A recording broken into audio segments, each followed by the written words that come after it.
The Xbox One X is just weeks away from a launch and a little longer, locally, but already the power differential between it and the PS4 Pro is being picked apart in recent releases. Shadow of War is one such example, a game that is full of intense details and massive draw distance that bring even the most powerful PCs down to a crawl at high resolutions. The Xbox One X then should put in a good showing, and Digital Foundry found it to exceed expectations. There are two key differences here when you take Microsoft and Sony's two best consoles. The PS4 Pro already puts in a good showing with Shadow of War, hitting around 1620p and injecting improved visual settings with the game overall. It's a dynamic resolution that changes too, but one that also struggles to load good textures in. Memory is to blame here, and it's where the Xbox One X's 12GB of GDDR5 comes into play.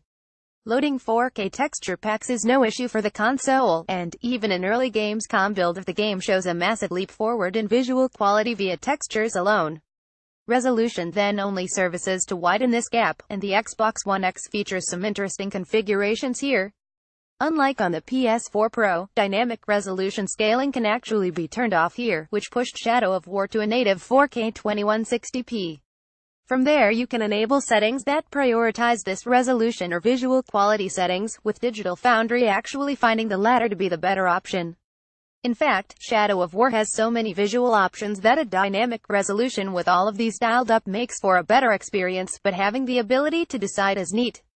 Simply put, the Xbox One X is managing to hit 4K at a mostly solid 30 FPS with a bunch of high-end visual settings turned way up, making the difference between it and a high-end PC almost negligible. There isn't a PC on Earth that costs nearly close to the Xbox One X that could output what's happening here, which is really the head-turner in this story. PC might offer a better experience overall if you have the money to pour into it, but the Xbox One X is standing so far well ahead of the pack in this bracket. There's much more to dissect when the console launches, but this is a very promising start indeed. Last updated October 20, 2017.